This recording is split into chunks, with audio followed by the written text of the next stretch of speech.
우리 오늘 부모님 날을 맞이했습니다. 그래서 우리 교회에서도 늘 5월 둘째 주일은 부모님 주일로 지킵니다. 근데 오늘 아주 날짜까지 딱 5월 8일 어버이날로 주일이 딱 되었어요. 그래서 아마 우리 주일학교 학생, 유년부나 유초등부나 또 중고등부는 오늘 아마 부모님 잘 공경하라고 설교를 하셨을 줄로 압니다. 제가 젊었을 때는 이 11시 예배도 부모님 잘 공경하는 것이 복받는 길이라고 그런 설교를 늘 했어요. 근데 지난 주일에 예배 시간에 갑자기 다음 주일날은 원로 목사님이 설교해도 되지요 그러잖아요.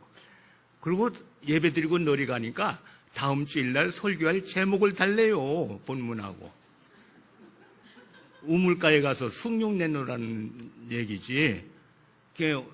연휴가 길어서 오늘 주보가 들어가야 된대요. 그래서 생각하다가 우리 교회는 이제 이 11시 예배에 모이는 분들 가운데 효도해야 할 젊은이보다는 이제 부모 노릇을 해야 될 아버님, 어머님들이 더 많이 계시니까 효도하라고 한번 해봐야 뭐 효도할 부모님이 계셔야죠.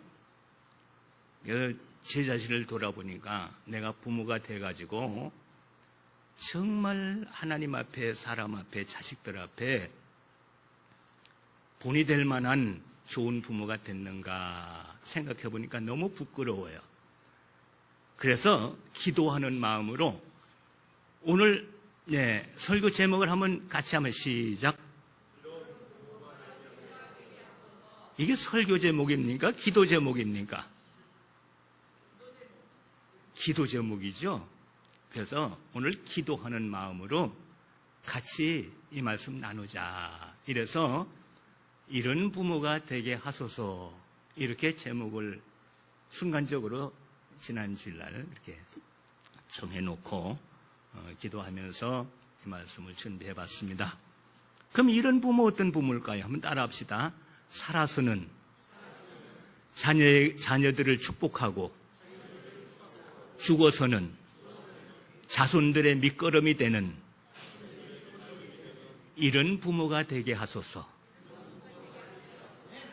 그러면 말이 되죠? 이건 내가 그런 부모가 되고 싶은데 아직 되지 못했어요.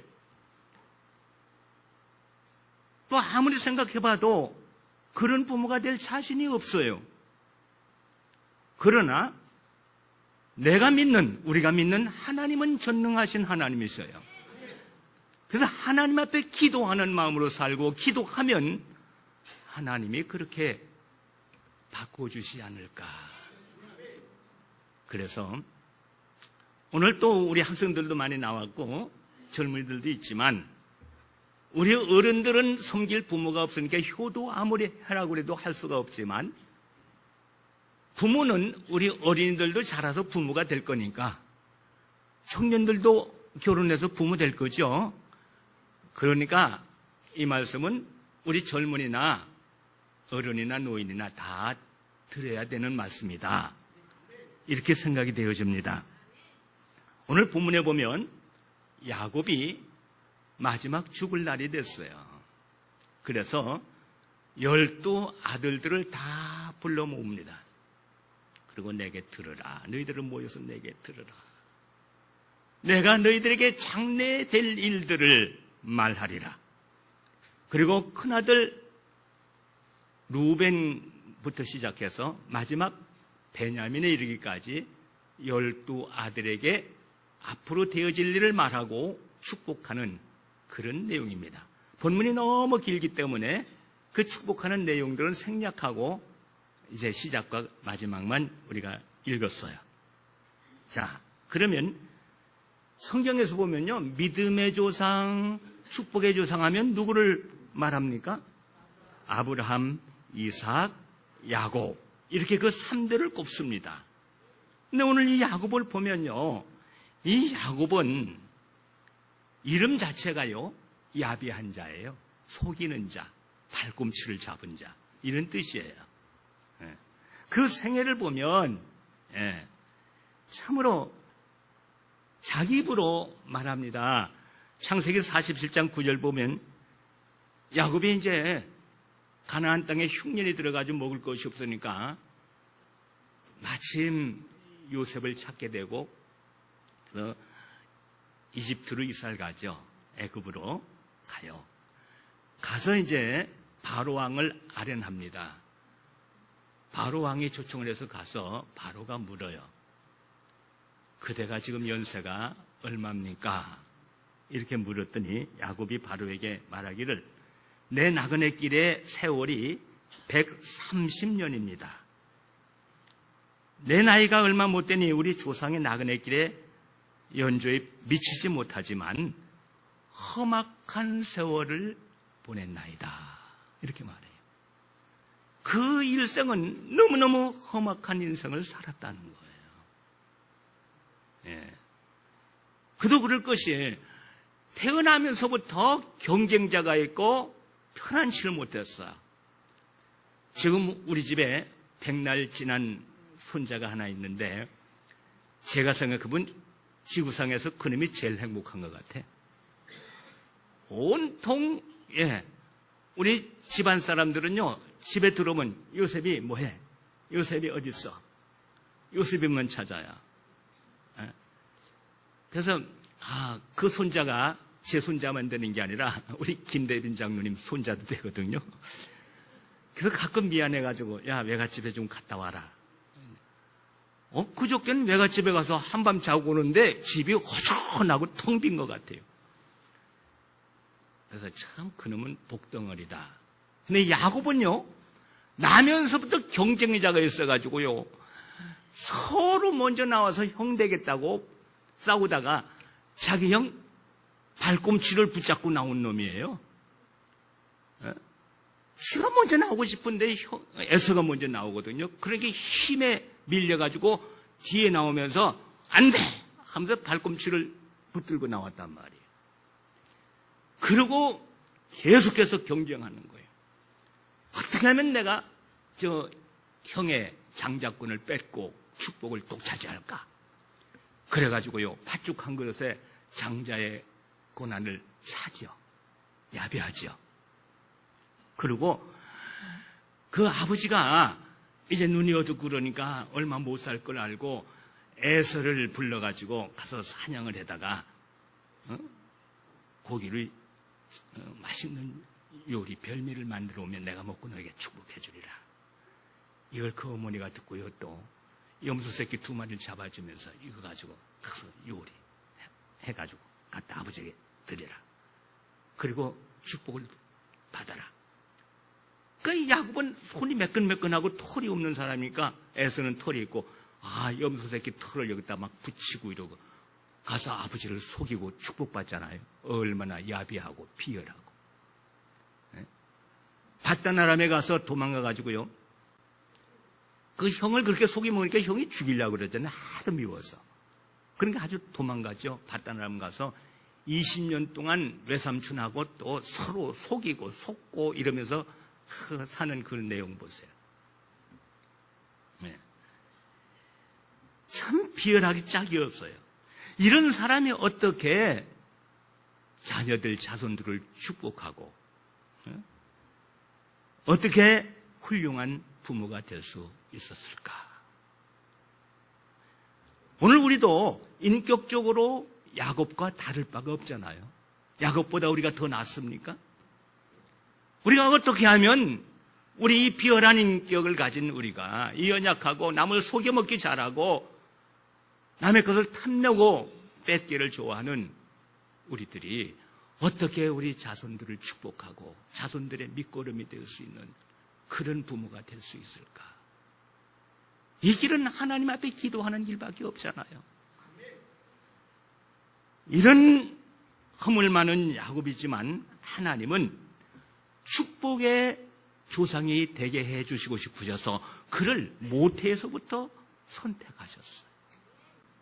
그리고 그 할아버지, 조부 아브라함과 부친 그 이삭을 통해서 하나님을 배워가요. 하나님을 알게 되고요. 그리고 그 하나님의 은혜를 아주 사모하는 마음을 품게 돼요. 이것이 하나님의 은혜입니다. 그래요. 우리가 어떻게, 우리 마음, 세상에 우리보다 잘나고 똑똑한 사람들 얼마나 많은데 지금 이 자리에 텅텅 비었어요. 지금 도봉산에 가봤어요. 제가 어제 좀 운동 좀 하려고 도봉산 입국한, 이야, 웬 사람이 참나 울긋불긋. 요즘은요, 이 등산복이 전부 다 패션이 돼가지고 얼마나 울긋불긋 단풍같이 해가지고 배낭 하나 더 다 짊어지고, 난 궁금해서 다 배낭이 이만한 걸 다 짊어졌어요. 저거 뭘 들었을까? 날이 더운데 옷을 많이 넣지는 않았는데 뭘 들었을까? 엄청 고민해요. 그랬더니 거기 맛있는 도시락 넣어가지고 가겠구나. 점심때가 되는 오전에 꼬약 엄청나게 올라가. 아마 오늘도 마찬가지일 거예요. 이 많은 사람이 저 도봉산 꼭대기 어디 가요? 가서 소변 내려면 어떡할 것이고, 참나 걱정되는 것도 많아. 그 산 꼭대기 가서 그 많은 사람들이. 근데 전부 다 그거 올라가. 근데 예배당은 점점 자리가 비어가고 있어요. 자, 우리 어떻게 하면 우리가 좋은 부모가 될 수 있겠습니까? 하나님이 우리를 택해주지 않았다면 우리는 여기 앉아있을 수가 없단 말이에요. 오늘 야곱보다도 더 지질이 같고 야곱보다도 더 비열한 우리들이지만 하나님은 우리도 정말 하나님이 기뻐하시는 자손들을 축복할 수 있는 그런 부모를 만들어주고 싶으셔서 하나님이 우리를 택하셨어요. 그리고 하나님의 성품을 담게 하시려고 이 자리에 모아주시고 하나님의 말씀을 듣게 하십니다. 그러니까 우리는 나는 가진 것도 없고 받은 복도 없고 참 박복한 사람이야, 이렇게 생각하지 마세요. 하나님이 저와 여러분들을 하나님의 백성으로, 하나님의 자녀로, 하나님을 아버지라고 부를 수 있는 그런 자녀로 택해 주신 것만 해도 우린 수지 맞은 거예요. 이것만 해도 엄청난 은혜를 받은 거예요. 그리고 주일날 산으로 들러가지 아니하고 하나님의 전으로 나와서 여기에 모여가지고 우리가 함께 예배드리며 하나님의 말씀을 듣는다는 것, 이건 돈으로 살 수가 없는 거예요. 이건 돈으로 환산하고 계산할 수가 없는 엄청난 하나님의 은혜인 줄로 믿으시길 바랍니다. 하나님은 전능하신 하나님이십니다. 야곱을 이스라엘로 바꾸시는 하나님이셔요. 야곱의 이름이 나중에는 이스라엘로 바뀌어집니다. 야곱은 야비한 사람이지만, 발꿈치를 잡고 남을 속이는 사람이지만, 이스라엘은 하나님과 겨루어서 이겼다는 거예요. 하나님 앞에 기도해서 응답받았다는 거예요. 이런 훌륭한 이름을 주셨고 야곱을 그렇게 하나님이 바꾸어 놓으셨어요. 죄를 짓고 형 에서의 낯을 피해서 도망가는 그런 야곱에게 베들에서 만나주시지요. 단보찜을 싸가지고 가던 그 야곱, 날이 저물어서 베델 들판에서, 벌판에서, 그 광야에서 돌베개를 베고 잠을 청하는 그 야곱을 만나주셔서 하늘을 열어 보여주시고 하나님이 약속을 해주십니다. 내가 너를 지켜주마. 내가 너와 함께 할게. 내가 너에게 복을 줄게. 네 자손이 번성하게 해줄게. 네 자손이 땅에 티끌같이 많게 해줄게. 꿈에서 깨어서 야곱이 어떻게 합니까? 하나님 감사합니다. 여긴 들판인 줄만 알았는데 하나님이 여기도 계시는군요. 여기가 바로 하나님의 전입니다. 하나님이 약속하신 대로 내가 바다나람에 가서 외삼촌집에 가서 성공해서 돌아온다면 반드시 이곳에 와서 여기다가 하나님의 전을 세우고 하나님 앞에 10의 1조를 드리면서 하나님만 섬기면서 살겠습니다. 이렇게 맹세하고 떠납니다.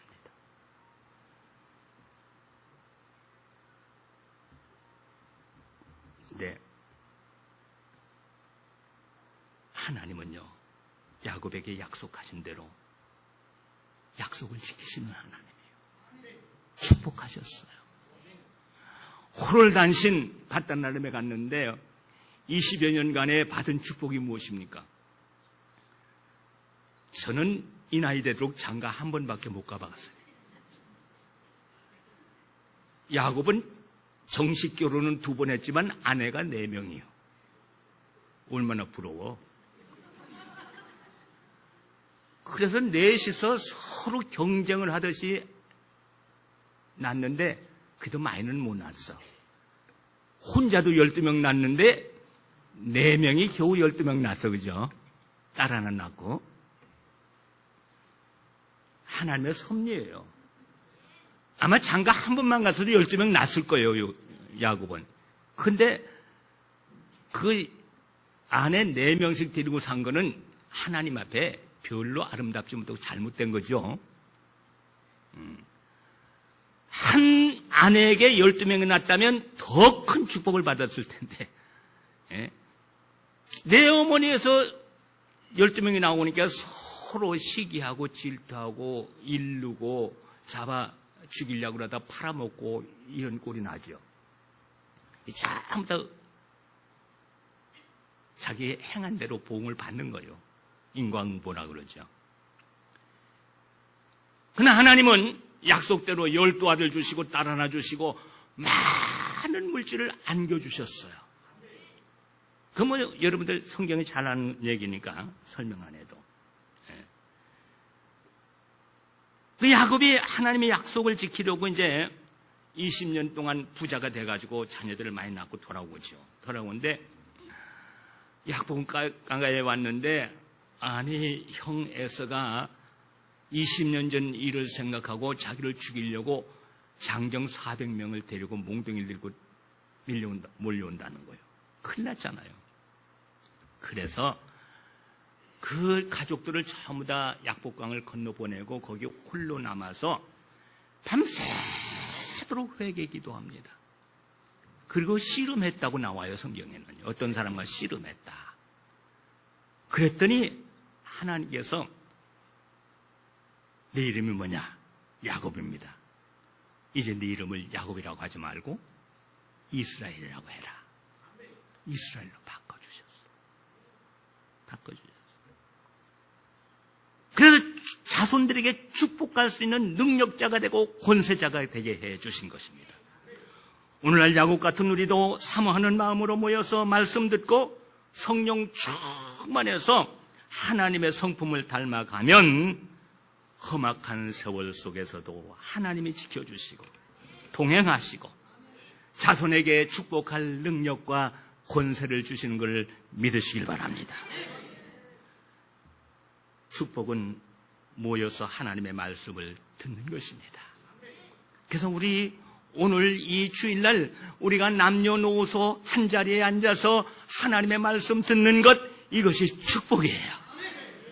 그래서 야곱도 자기 자녀들을 내 앞에다 모여라, 한 자리에 모여라, 내가 너희들을 축복하리라 그랬던 거예요. 우린 모이기에 힘쓰는 우리 교회가 되어야 합니다. 또 축복은 자녀들을 모으는 거예요. 자녀들. 네. 우리 모두는 하나님의 자녀지만 우리 모두 개인의 자녀들이 있습니다. 우리 자녀들을 축복의 장소로 모으는 것입니다. 교회로 모으는 것입니다. 그리고 주일마다 하나님의 말씀, 축복의 말씀을 듣게 하는 것이 정말 우리 부모들이 해야 할 일입니다. 또 행복한 부모는 자손을 축복하는 거예요. 축복할 자손이 없으면 이건 안 돼요. 이건 불행한 거예요. 그래서 우리는 축복할 자손이 없으면 축복할 자손을 만들어야 돼요. 이거 조금 이따 또 구체적으로 말씀드릴게요. 어떻게 만드는가. 예. 혹 결혼을 안 하고 독신으로 사는 사람도 있잖아요. 자손이 없잖아요. 그럼 축복할 자손을 만들어야 된단 말이에요. 예. 야곱이 아들들에게 예언하며 축복한 대로 자손들이 복을 받아요. 여러분, 하나님의 은혜를 받지 못하고 하나님의 성품을 닮지 못한 사람은요, 자손들을 축복할 능력이 없습니다. 또 죽어도 자손들의 밑거름이 될 수가 없습니다. 그래서 하나님을 닮지 아니하면 반대로 사탄의 영을 받으면 자손들에게도 부모가 원망을 받아들여야 되고 평생 나중에 죽어서 아이고 우리 부모님들이 이렇게 하고 죽어서 우리가 고생하는 거야. 부모를 욕합니다. 근데 야곱은 하나님의 성품을 닮았더니 축복할 권세가 있었고 그가 예언한 대로 그가 축복한 대로 자손들이 다 이루어져요.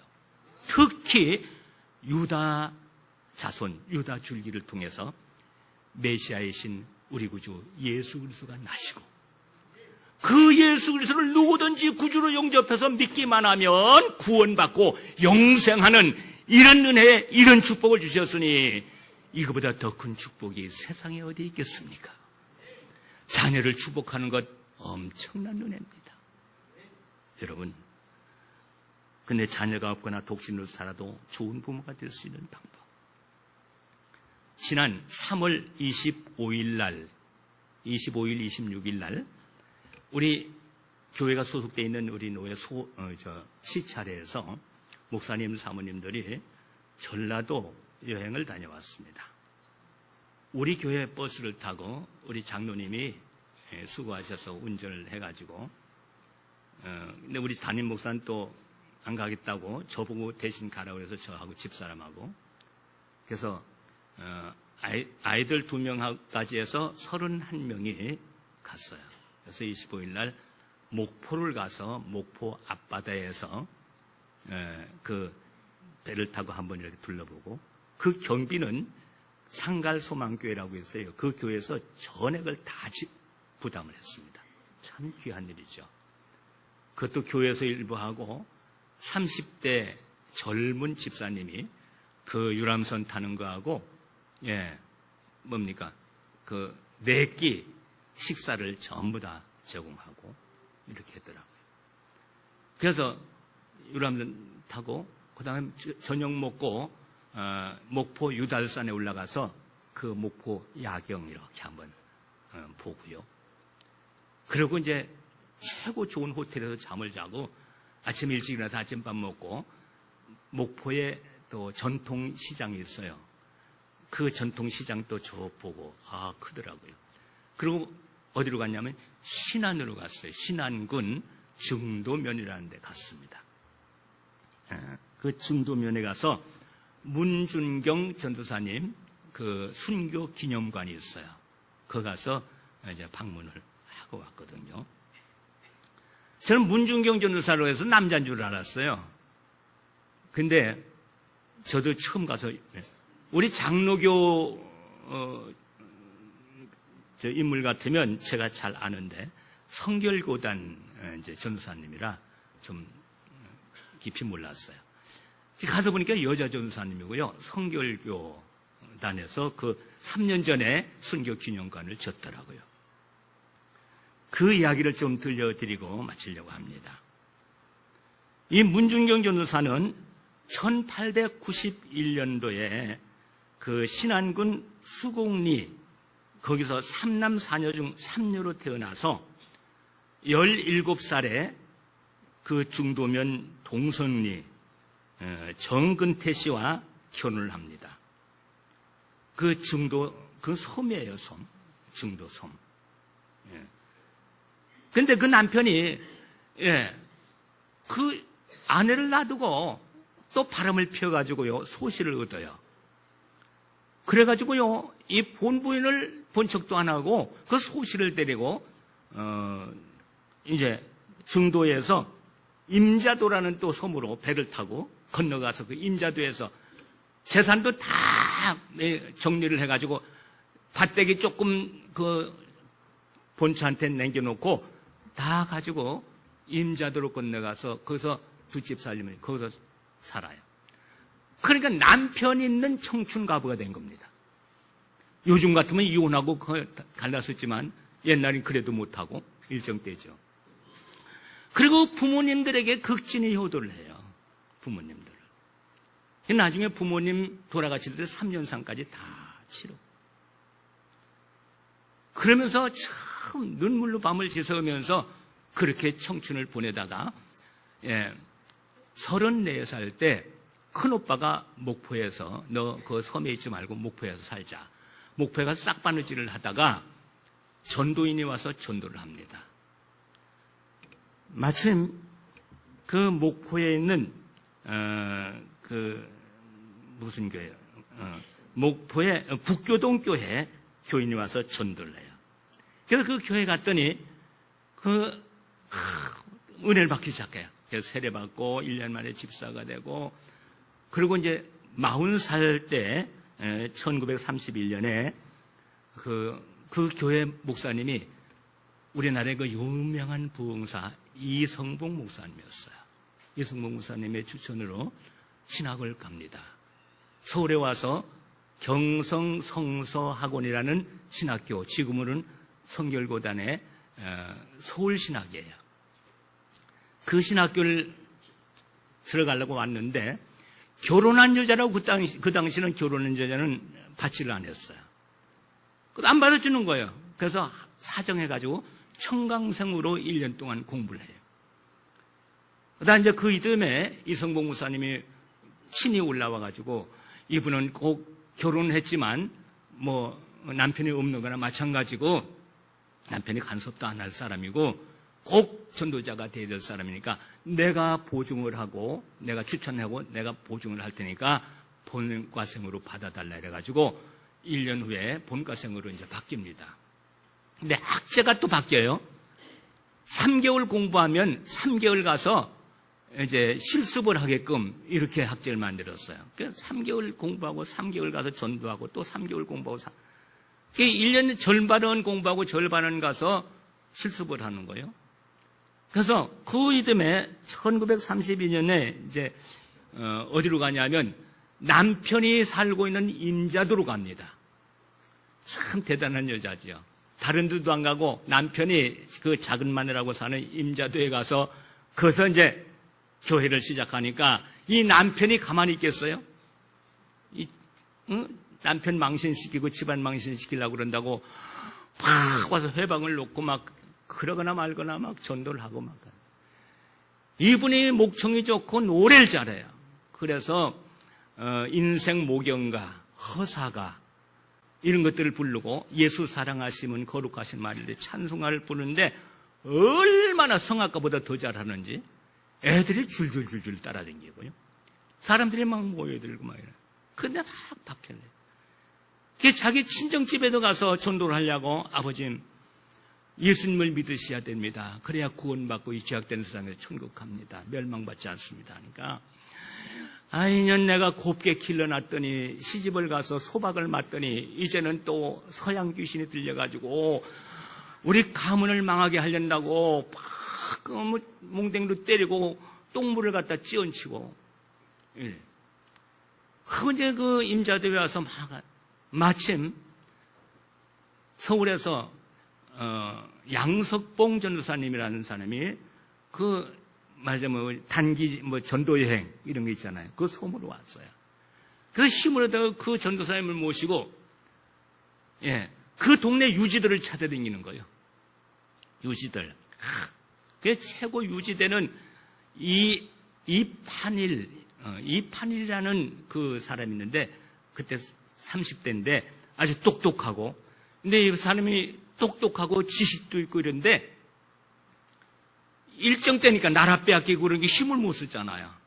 그게 참 비관하고 있고 막 이런 판인데 이 양석봉 전도사하고 이 문중영 전도사님 가가지고 예수를 전하는 거예요. 복음 전하고. 우리 이렇게 젊으신 분들이 이렇게 쓰러져 있으면 안 된다고. 우리가 예수님 믿고 정말 하나님의 은혜를 받고 우리가 영원히 살고 이 나라를 도로 찾아야 된다고 힘을 모아. 그리고 쪽보목을 주고 왔어요.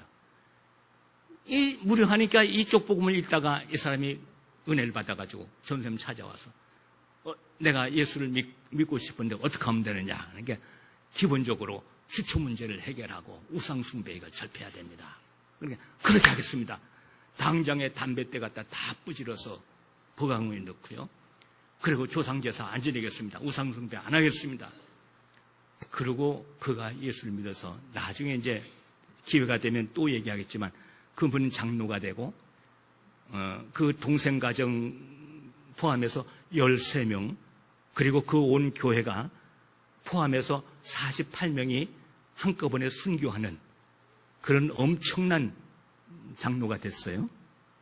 그래서 교회를 세워놓고 그 다음에 이봉성 전도사라는 사람에게 분에게 그 교회를 맡기고 이제 어디로 건너가냐면 고위됨에 2년 후에 어디로 가냐면 중도로 갑니다. 중도는 시댁이 있는데 시댁 시집 갔던데 중도도 후중도 전중도 그리고 우전도 화도 이렇게 그 4개 섬이 물이 빠지면 썰물 때는 그 노둣길이라고 이렇게 이제 길을 해가지고 왕래하고 이러는 도예요.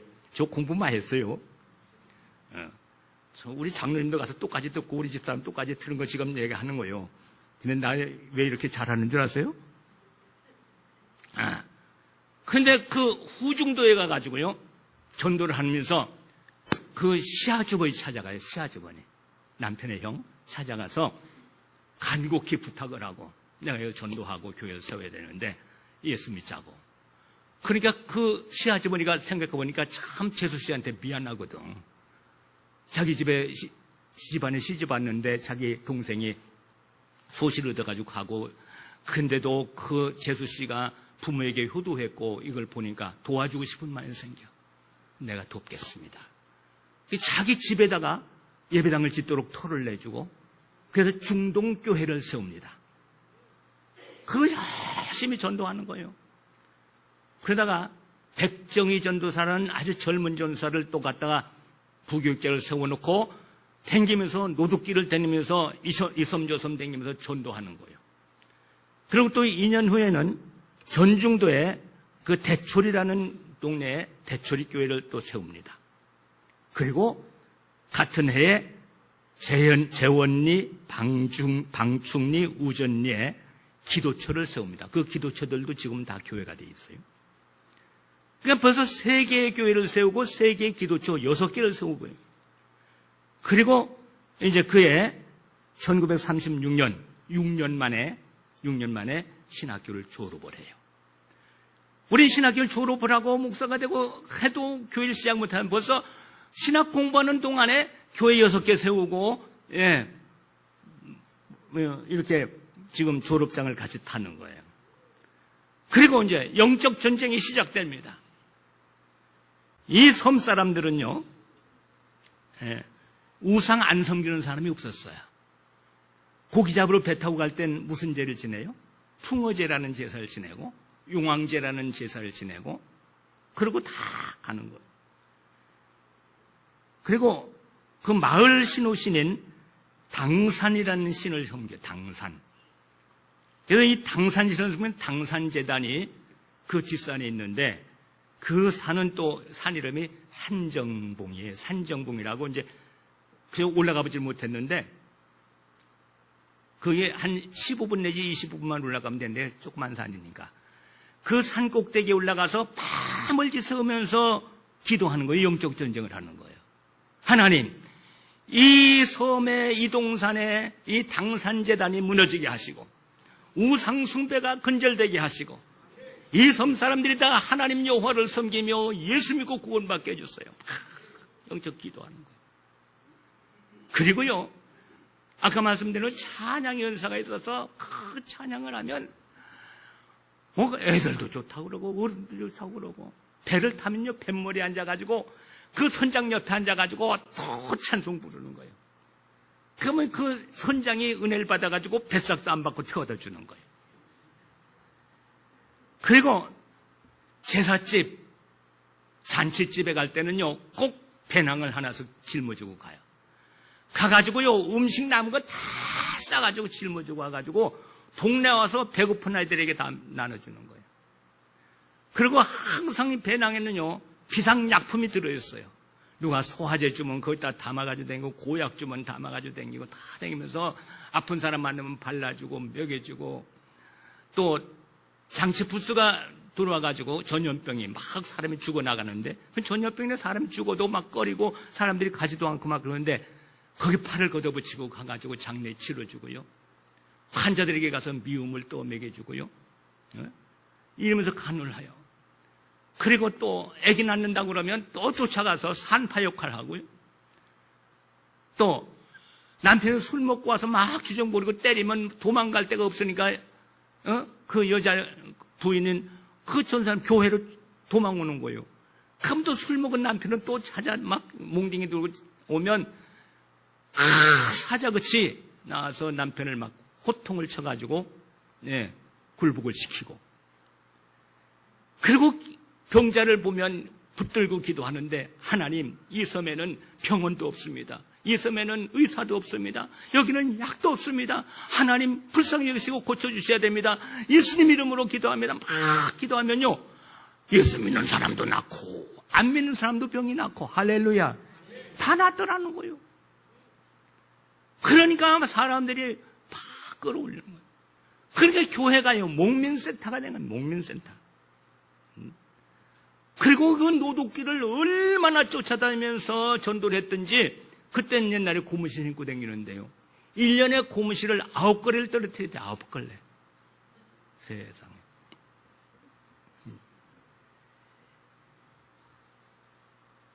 그래서 이 문중영 전사는 섬 사람들의 어머니가 된 거예요. 모든 주민들이 전부 다 어머니같이 생각하는 거예요. 그는 아이를 낳아본 경험도 없어요. 젊어서 소박 맞고. 근데 영적 자녀를 엄청나게 많이 거느리고 있는 거예요. 1943년에 불행한 일이 닥쳐옵니다. 일제에 의해서 교단과 교리가 파괴되고 그 아픔을 겪어요. 그러다가 45년에 그 경방단에서 그 교회를 다시, 중동교회를 다시 찾습니다. 그리고 그는 그 연약한 여인의 몸으로 이 섬 저 섬을 다니면서 10개의 교회를 세우고요, 11명의 목사를 길러냅니다. 그리고 이제 1950년 10월 달에 공산당에 체포가 돼요. 그래서 공산당도 이제 교인들을 다 막 못 살게 굴면서 이제 이 전도사를 임자 진리교회 교회 그 전도사님하고 이 문중경 전도사님 다 체포해가지고 목포 정치보위부로 넘겼어요. 근데 목포로 끌려가서 보니까요, 마침 인민군들이 전부 다 이제 퇴각을 해버렸어요. 그때 이제 막 국군이 수복을 해가지고요. 그러니까 어쩔 수가 없으니까 이걸 풀어줘 버렸어요. 그러니까 그때 당시 북교동교회 그 이성복 목사님도 붙잡혀가지고 막 매를 맞고 곤욕을 치르고 그랬던 자에 이제 다 풀려난 거예요. 같이 풀려났어요. 근데 아직 저 섬에는요, 아직 증도 섬에 그 또 뭡니까, 각 섬에는 아직도 인민군들이 덜 철수를 했고, 그 공산당들이 막 득세를 하고, 자기들이 이제 새가 밀리니까 어떻게든 막 죽이려고 그러고, 막 그러니까 너무너무 위험한 거예요. 그러니까 이 문중경 전사가 내가 여기서 편안히 있을 수가 없다, 내가 중도로 빨리 가야 된다고. 이성봉 목사님이 중도는 위험하니까 여기 좀 있다가 좀 더 그들이 다 빠져나가고 잠잠하거든 들어가라. 그러니까 우리 교인들이 지금 생사가 달려있고 공산당들이 우리 교인들을 죽일지도 모르는데 내가 그들을 가서 지켜야지, 내가 여기 있을 수가 없다고. 그래서 옆에 뭡니까? 이판일 장로, 이제 장로가 됐어요. 임자진리교회. 그 이판일 장로 붙잡혀가지고 이판일 장로님하고 문윤경 교사가 배를 타고 중도로 가서 문윤경을 내려놓고 이판일 장로는 또 배를 타고 그 임자도로 건너갔어요.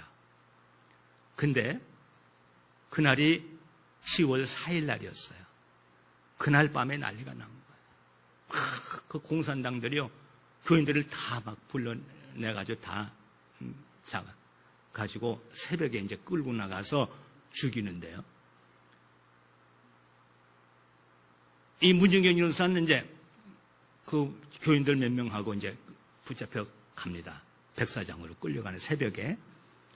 끌려가는데 가면서도요,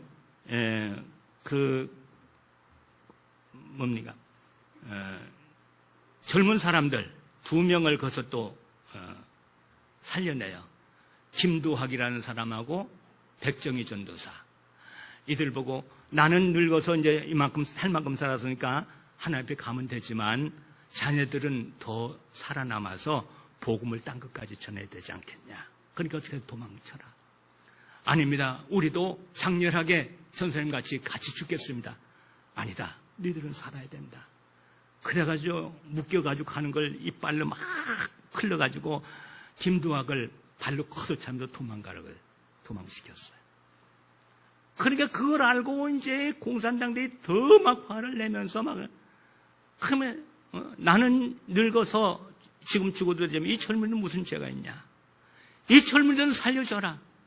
이 젊은이들은 아무 죄도 없다. 죄가 있다면 나한테 있는 것이지 이들은 내가 시키는 대로만 했지 죄가 없다. 막 이래가지고 어떻게 해서 그 백정희 전도사도 살아났어요. 근데 이제 이 공산당들이 어떠냐면요, 진짜 인민군은 한두 명밖에 없어요. 지방 빨갱이들이에요. 이제 그 동네에서 청년들 그들이 이제 막 완장 타고요. 그게 더 무서운 거예요. 일정 때도 그랬고요. 끌고 가가지고요. 이제 다 알잖아요. 동네에서 그 전도사가 어떻게 했고 뭐 다 알잖아요. 저 문준경 전녀는 알을 많이 까는 씨암탉 같은 년을 저는 죽여야 된다고. 저 씨암탉 같은 년, 저 알을 많이 까는 씨암탉. 저런 년은 총알이 아까우니까 죽창으로 찔러 죽이라고. 이래가지고요, 죽창으로 막 찔러대는 거예요. 그래도 막 하나님 앞에 기도하면서 스데반 집사가 죽을 때 기도하듯이 기도하면서 너희들은 나를 생명을 죽이지만 하나님은 우리를 영원히 살린다고, 예수 믿으라고. 그러니까 전혀 목숨이 저렇게 질긴 년이 있느냐고, 전혀 빨리 한 방 쏴라 이래가지고 이제 총을 한 방 놨다는 거예요. 요거 시간 가지만 그 시간에 임자도에는요, 그 이판일 장로 가정이 다 그 동생 가정하고 끌려가는데 3대가 끌려갑니다. 이판일 장로고요, 동생은 이판성 집사고요, 또 노무님이 있고. 근데 그들이 미리 큰 구덩이를 파놓고 그걸 이제 가서 죽이려고 한 1km가 넘는데요. 그게 밤에 새벽에 어두컴컴한데 그걸 끌고 가는 거예요. 근데 그 이판성 집사가 자기 어머니를 등에 업고 갑니다. 또 이판일 장로의 아들 5살 먹은 것도 끌려갑니다. 그래서 이제 그 사형장 가서 이판일 장로가 말해요. 여보게들, 내가 마지막 소원 한마디만 말하겠네. 그 무슨 말인가 말해봐. 제발 우리 어머니만큼은 이렇게 죽이지 말라. 좀 다른 방법으로 보내드리면 안 되겠냐. 보내는데 죽창으로 찔러가지고. 그러니까 그 이판일 그 동생도 자네들도 부모가 있지 않느냐. 좀 우리 어머니는 좀 봐주라. 그러니까 그 어머니가 등에 엎어가지고, 얘들아, 우리 주님 가신 길이라면 장렬하게 죽자. 비겁하게 하지 말고 장렬하게 죽자. 그러니까 이 늙은이 그래 너 한번 장렬하게 죽어봐라 하면 죽창으로 막 찌르는 거예요. 그러니까 5살 먹은 손자가 왜 우리 할머니 찌르냐고, 우리 할머니 왜 찌르냐고 살려내라고 막 하니까 그 어린 것을 요놈 새끼 하면서 그것도 찔러 죽는 거예요. 그래가지고 그 두 가정이 13명이고요. 교인들 도합 48명을 같이 끌고 가서 죽창으로 찌르고 몽둥이로 때려서 그 파는 웅덩이에다가 다 묻어. 그 동시에 일어난 거예요. 그 48명이 죽고, 그게 이제 임자도에 있고, 바로 옆에 또 뭔가, 문유경 변호사 같은 시간에 거기서 죽는 거예요. 그 문유경 변호사는 막, 비틀어내서 죽는데, 그렇게 죽여놨는데, 공산당들이 거기 얼씬도 못하게 하니까 동네 사람들이요, 겁이 나가지고 시신을 거둘 수가 없어. 8일 동안을 거기 백사장에 놔뒀어요. 나중에 그들이 이렇게 빠진 다음에 가서 보니까 막 햇볕에 얼굴이 막 살이 다 있고 피에 막 옷이 범벅이 된 게 달라붙어가지고 겨우 수습을 해가지고요 감회장을 했어요. 그러다 그 이듬해 나를 잡아가지고요 문유경 변호사 그 후예들이 이제 장례를 정식으로 치릅니다. 그리고 그 중동교에다가 기념비를 세워요. 이때 이제 장례 지낸다고 광고들 해가지고 장례를 치는데 사람들이 사방각지에서 얼마나 모여드는지 막 서울에서 내려가요. 서울에서 오신 분이 말하기를 사람이 얼마나 많이 모였는지 김구 선생님 장례식보다 문중경 전도사님 장례식에 사람이 더 많았다.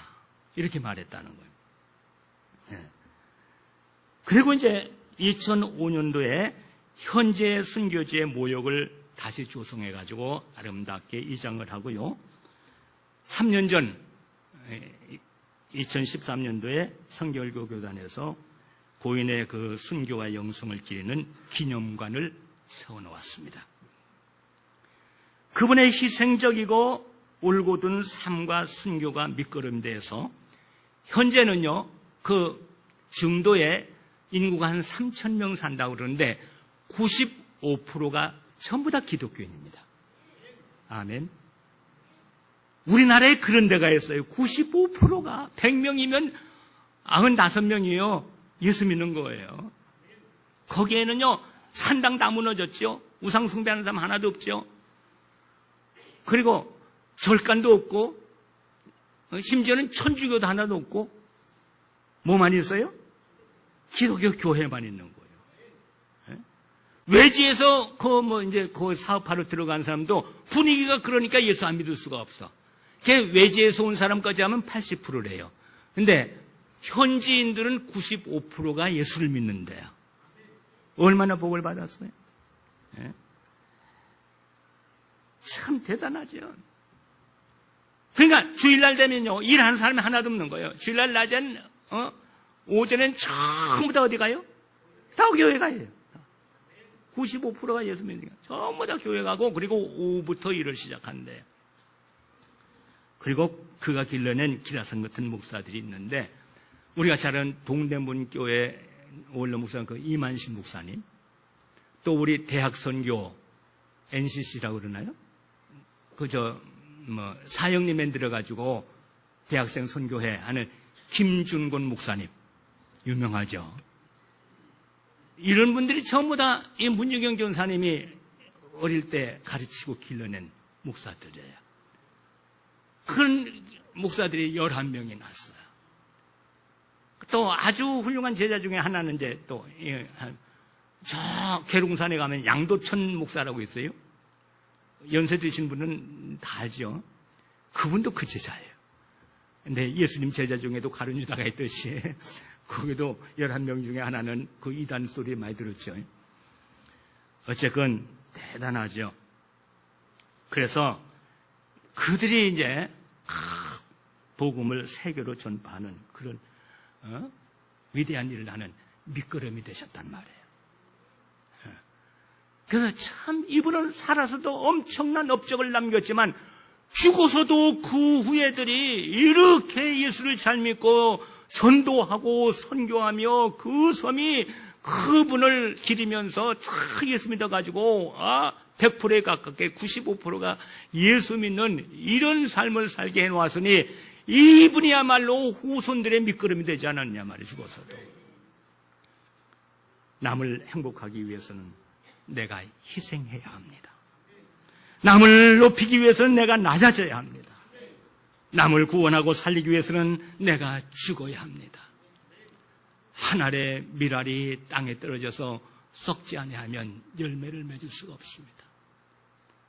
한 알의 밀알이라도 땅에 떨어져서 썩어서 싹이 나면 30배, 60배, 100배의 열매를 맺습니다.